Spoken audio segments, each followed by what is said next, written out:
স্বামীদের একটা common dialogue, সেটা হচ্ছে প্রত্যেকটা স্বামীর তাদের ওয়াইফকে এই কথাটা বলতেই হবে যে সারাদিন কী করো, কী কাজ, শুয়ে বসেই তো দিন যায় তোমার। আসলেই কি তাই? যারা ঘরে বসে থাকে আমি মনে করি বাইরে থেকে তাদের কাজ অনেক পরিমাণ বেশি। দেখবেন ঘরে বসে থাকলেও কিন্তু টুকটাক এটা সেটা অনেক কাজ থাকে, যেগুলো করতে করতে আমাদের দিন যায়।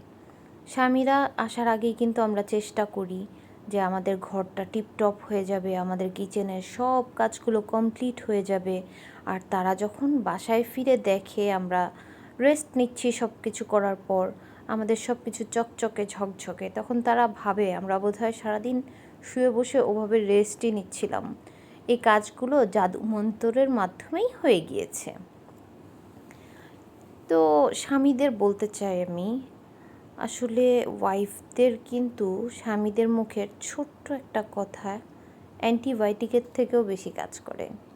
আপনি আপনার ওয়াইফের মন খারাপের সময় তার পাশে গিয়ে ছোট্ট একটা সুন্দর কথা বলে দেখেন, তার মুখে একটা মিষ্টি হাসি দেখতে পাবেন। আর শুধু সে হাসি না, তার মনে যে আপনার প্রতি ভালোবাসা কয় গুণ বেড়ে যাবে। আসলে স্বামীদের কাছে ওয়াইফরা কিন্তু কে কেমন চায় আমি জানি না, আমার যেটা ফিল হয় যে স্বামীদের মুখের সুন্দর কথাগুলো সব থেকে বেশি ওয়াইফ আশা করে।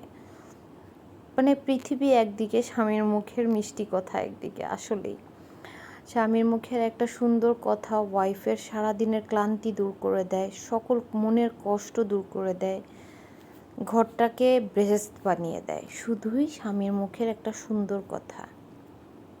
তাই প্রত্যেকটা স্বামীরই উচিত ওয়াইফরা কষ্ট করে সারাদিন, হ্যাঁ হাজব্যান্ডরাও অনেক কষ্ট করে বাসায় ফিরে, আমি বলছি না, হাজব্যান্ডদের সাথেও ওয়াইফদের খুব মিষ্টিভাবে আচরণ করা উচিত।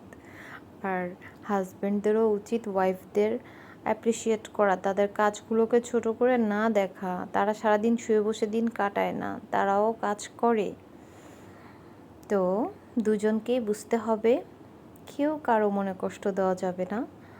সবাই চেষ্টা করবেন এই ছোট্ট জীবনটা দুজনের সঙ্গে মিলেমিশে থাকার, একটু সুন্দর কথা বলার। আচ্ছা, এরই মাঝে কিন্তু আমি আমার লাঞ্চ তৈরি করে ফেলেছি। আমি যেহেতু ভাত খেতে পছন্দ করি না, তাই আমি চেষ্টা করি দুপুরবেলা একটু টুকটাক হাবিজাবি কিছু একটা খেয়ে নেওয়ার। এটা ছিল আজকে আমার লাঞ্চ, এটাই আমি খাবো। আর রাতে আমার হাজব্যান্ড আসার আগে অন্য একটা কিছু বানিয়ে ফেলবো। সবাই ভালো থাকবেন, আল্লাহ হাফেজ।